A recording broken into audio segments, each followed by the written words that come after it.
umaga sa inyong lahat dyan. Ayan, happy Sunday sa lahat.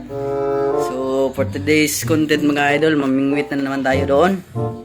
Tsaka ready nating mga tubig. Tsaka dito rin ang ating baon. Ayan. And sa mga bago pa lang sa aking channel mga idol, please subscribe my channel, Boy Bulanso. Ayan, para ma-update kayo sa bago nating mga upload ng mga video. Ayan, wag na natin patagalin pa. Let's go! So, nandito tayo ngayon mga idol. Kuha tayo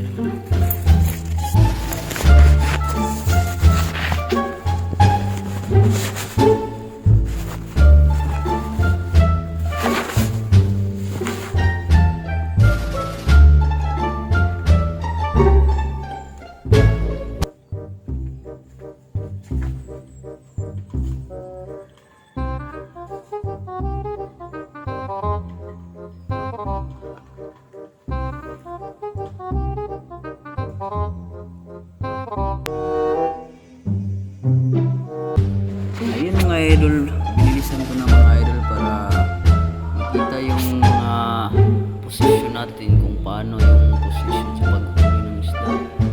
Ayan, may number 4, number 3, number 2, number 1 na posisyon mga idol. Kita nyo naman parang sumasakit na yung kanyang balakang.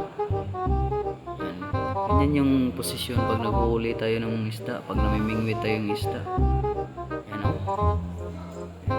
Kita ko sa inyo yung area natin kung saan nandito yung mga isda sa ganitong oras. Ayun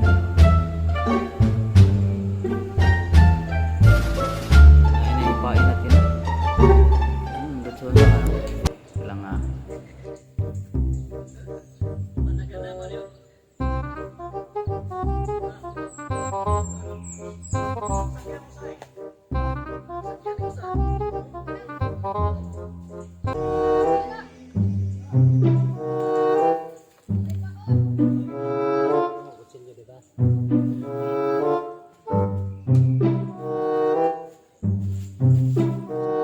Yan mga idol, pinakita ko lang sa inyo mga idol. Ito pala yung parang pangatlong hila na to natin. Yan, hindi ko napakita yung unang hila natin mga idol. Yan, kasi medyo matagal kasi maghihintay na kakain yung isda. Pero swerte pa rin tayo mga idol kasi may nakuha tayo. May nahuli tayo mga idol. Yan. Hindi na yan pang ulam.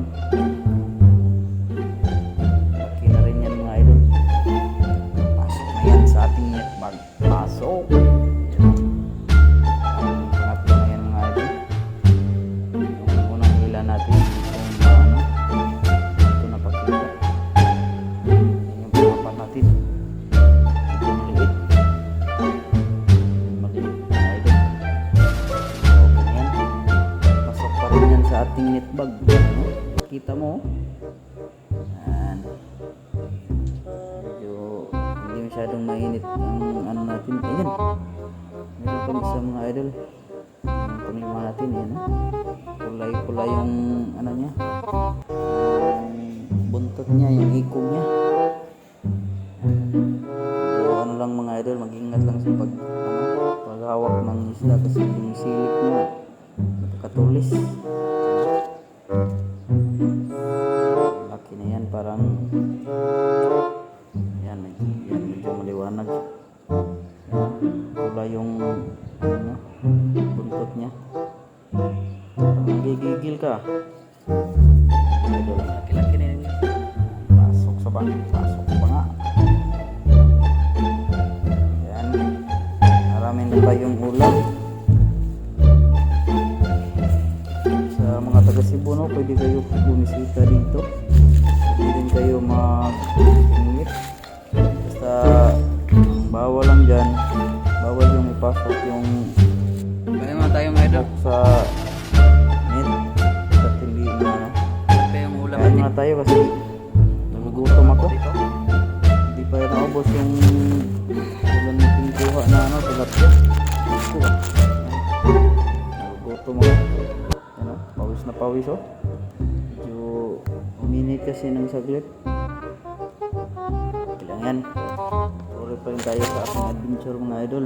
Ano? Tapos mo kumain. Yan, medyo malawak din na area. Pero ano, sulit talaga pag malapit ka dyan. Yan yung sinasabi ko sa inyo na hindi lahat dito ay tilapia lang. Mayroong mga isda na pang-aquarium. May mga isda din dito. Yan, sa pamangkin ko yan. Teka lang. Ano ah, gumalaw yung pain natin ah. Yung pain natin. Pato, gumalaw. Idol, uwi na kami. Ito yung kuha natin. Pang-ulam. Yan na to. Yan, maraming salamat sa panonood mga idol. Medyo na pula yung ilong natin sa mainit kasi dito. Yan, maraming salamat and see you in my next vlog.